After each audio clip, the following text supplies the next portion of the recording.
नमस्कार, मुक्ति मार्ग चैनल में आपका स्वागत है।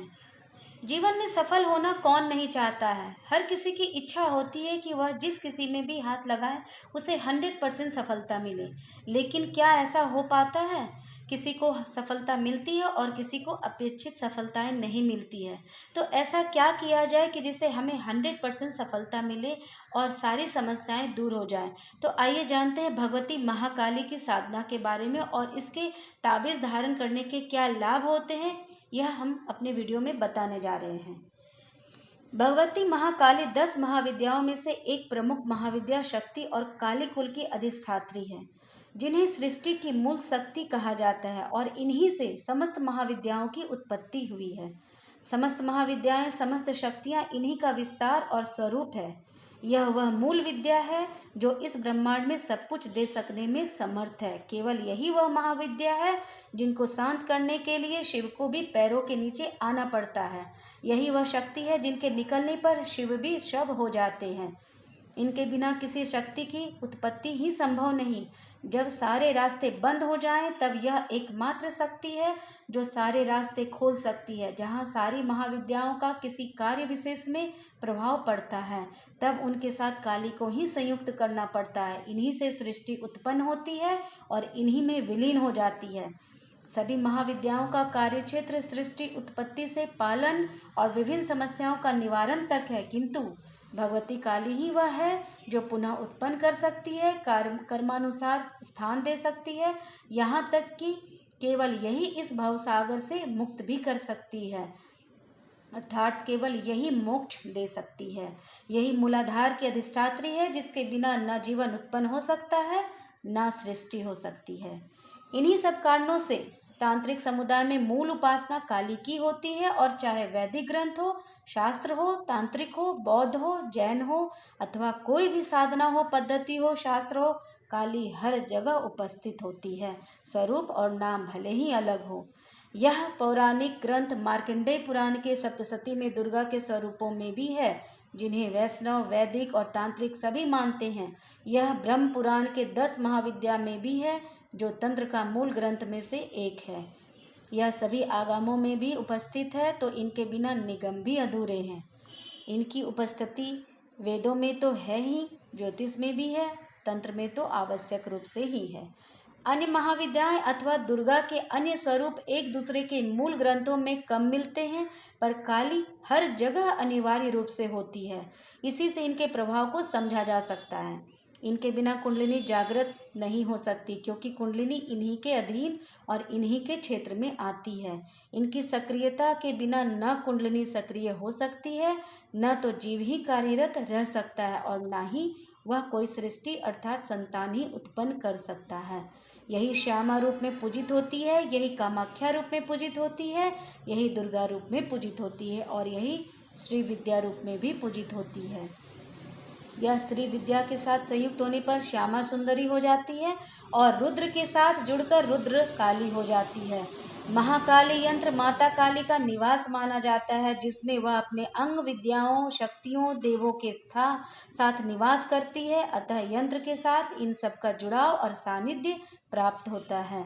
त्रिकोण इन्हीं का यंत्र है, जिसके बिना किसी महाविद्या का यंत्र नहीं बनता, अर्थात यह सभी में आवश्यक रूप से उपस्थित होती है। कोई भी त्रिकोण स्वतंत्र रूप से इन्हीं को व्यक्त करता है, जबकि यही त्रिकोण आपस में संयुक्त होकर अन्य महाविद्याओं को प्रकट करने लगता है। काली यंत्र के अनेक उपयोग हैं। यह धातु अथवा भोजपत्र पर बना हो सकता है। पूजन में धातु के यंत्र का ही अधिकतर उपयोग होता है, पर सिद्ध व्यक्ति से प्राप्त भोजपत्र पर निर्मित यंत्र बेहद प्रभावकारी होता है।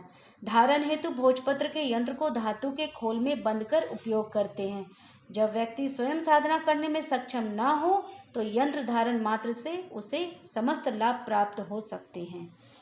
भगवती काली की कृपा से व्यक्ति की सार्वभौम उन्नति होती है, शत्रु पराजित होते हैं, सर्वत्र विजय मिलती है, मुकदमों में विजय मिलती है, अधिकारी वर्ग की अनुकूलता प्राप्त होती है, शत्रु का विनाश होने लगता है, ऐश्वर्य की प्राप्ति होती है, व्यक्ति के आभा मंडल में परिवर्तन होने से लोग आकर्षित होते हैं, प्रभावशालिता बढ़ जाती है, वायव्य बाधाओं से सुरक्षा होती है, तांत्रिक क्रियाओं के प्रभाव समाप्त हो जाते हैं, सम्मान प्राप्त होता है, वाद विवाद में सफलता मिलती है, प्रतियोगिता आदि में सफलता बढ़ जाती है, किसी भी अभिचार का प्रभाव कम हो जाता है, छोटे मोटे टोटके नज़र प्रभावित नहीं कर पाती, आकर्षण वशीकरण का प्रभाव बढ़ता है, किसी भी साधना उपासना में होने वाली त्रुटि का दुष्प्रभाव रुकता है, वायव्य आत्माओं और बाधाओं का शरीर पर प्रभाव कम हो जाता है अथवा समाप्त हो जाता है।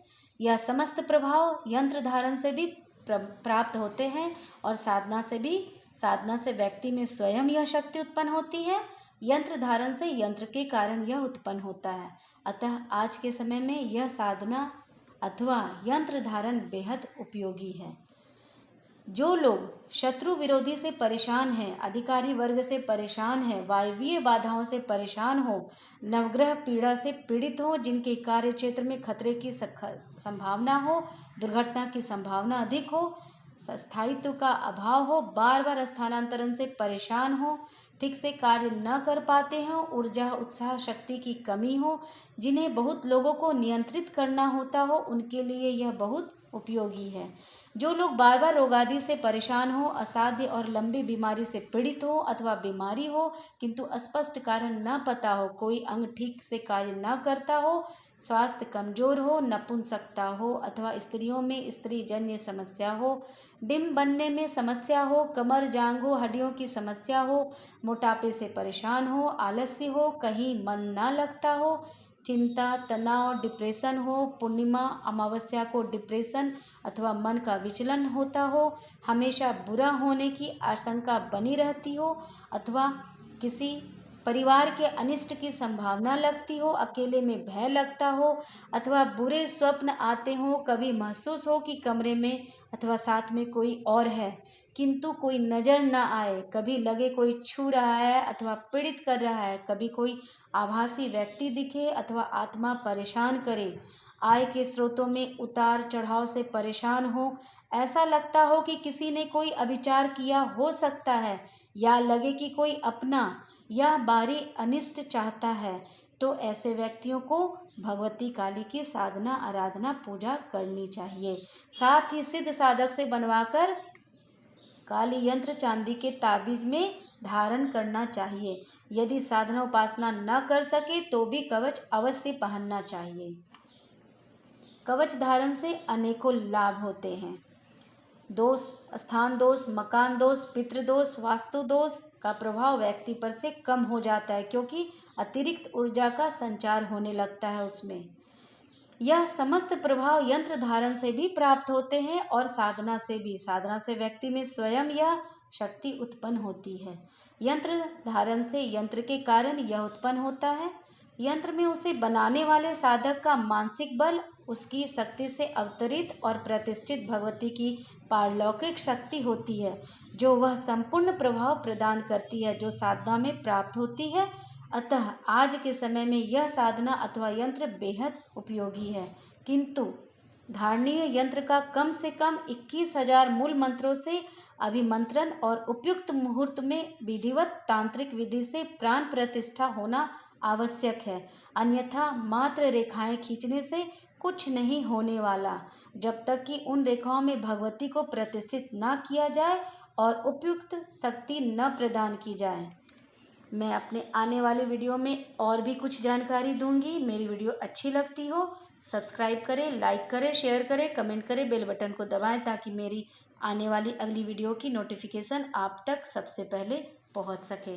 तब तक के लिए धन्यवाद, नमस्कार।